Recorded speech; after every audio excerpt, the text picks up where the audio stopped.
one of whom was a professional royal judge, and the others drawn from a panel of 36 men. While the Babylonians made rules and regulations, the Sumerians were concerned with justice, for they believed that the gods appointed the kings primarily to assure justice in the land. More than one parallel can be drawn here with the concepts of justice and morality of the Old Testament. Even before the Hebrews had kings, they were governed by judges. Kings were judged not by their conquests or wealth, but by the extent to which they did the righteous thing. In the Jewish religion, the new year marks a 10-day period, during which the deeds of men are weighed and evaluated to determine their fate in the coming year. It is probably more than a coincidence that the Sumerians believed that a deity named Enanshi annually judged mankind in the same manner. After all, the first Hebrew patriarch Abraham came from the Sumerian city of Ur, the city of Ur-Nammu, and his code. The Sumerian concern with justice, or its absence, also found expression in what Kramer called the first jump. Matching together fragments of clay tablets at the Istanbul Museum of Antiquities, Kramer was able to read a good part of a Sumerian poem which, like the biblical book of Job, dealt with the complaint of the righteous man, who, instead of being blessed by the gods, was made to suffer all manner of loss and disrespect. "My righteous word has been turned into a lie," he cried out in anguish. In its second part, the anonymous sufferer petitions his God, in a manner akin to some verses in the Hebrew Psalms. "My God, you, who are my Father, who begot me, lift up my face. How long will you neglect me, leave me unprotected, leave me without guidance?" Then follows a happy ending. The righteous words, the pure words uttered by him, his God accepted, his God withdrew his hand from the evil pronouncement. Preceding the biblical book of Ecclesiastes, by some millennia, Sumerian proverbs conveyed many of the same concepts and witticisms.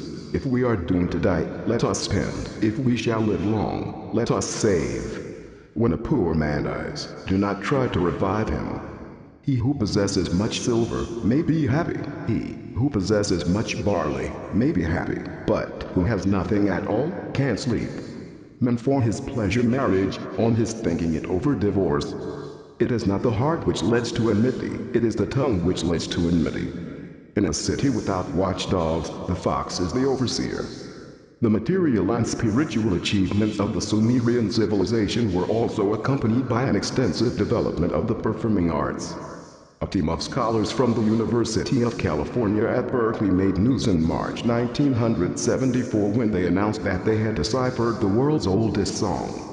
What Professors Richard L. Crocker, Andy Gilmer, and Robert R. Brown achieved was to read and actually play the musical notes written on a cuneiform tablet from circa 1800 BC, found at Ugarit, on the Mediterranean coast now in Syria.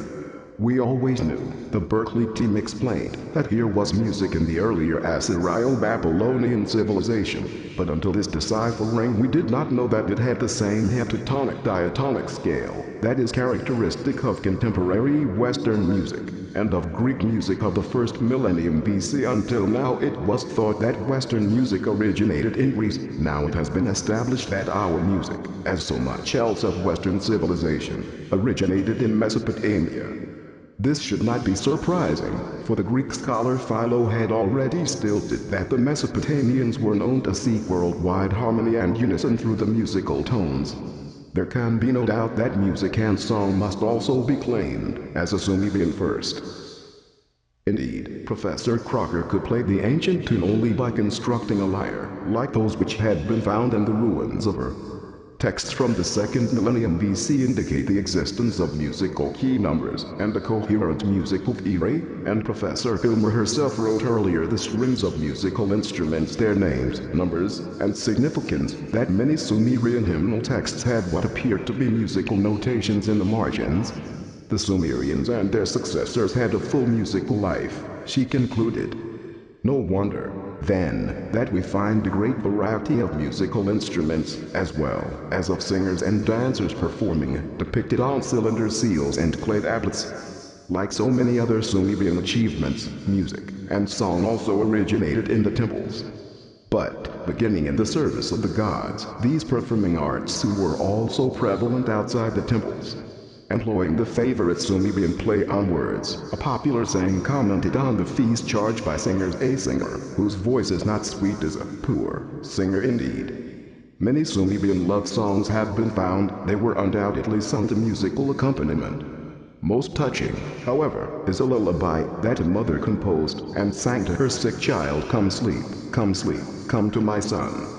Hurry, sleep to my son, put to sleep his restless eyes. You are in pain, my son. I am troubled, I am struck dumb. I gaze up to the stars. The new moon shines down on your face. Your shadow will shed tears for you. Lee in your sleep. May the goddess of growth be your ally. May you have an eloquent guardian in heaven. May you achieve a reign of happy days. May a wife be your support. May a son be your future lot. What is striking about such music and songs is not only the conclusion that Sumer was the source of Western music in structure and harmonic composition. No less significant is the fact that as we hear the music and read the poems, they do not sound strange or alien at all, even in their depth of feeling and their sentiments. Indeed, as we contemplate the great Sumerian civilization, we find that not only are our morals and our sense of justice, our laws and architecture and arts and technology rooted in Sumer, but the Sumerian institutions are so familiar, so close. At heart, it would seem, we are all Sumerians. After excavating at Lagash, the archaeologists uncovered Nibiru, the one-time religious center of Sumer and Akkad. Of the 30,000 texts found there, many remain unstudied to this day. At Shur-Uppak, schoolhouses dating to the 3rd millennium BC were found.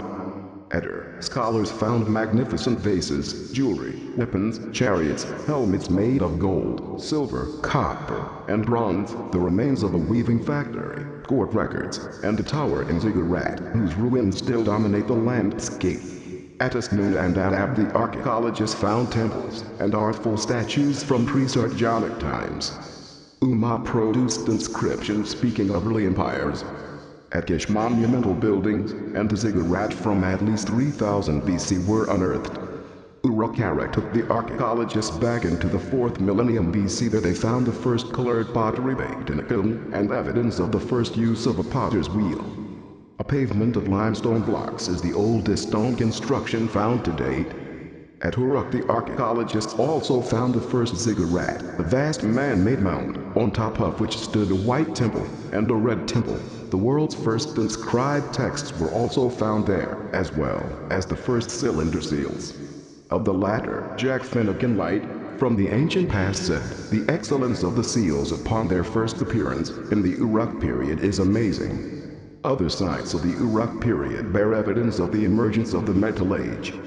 In 1919, H.R. Hall came upon ancient ruins at a village now called Elubayat.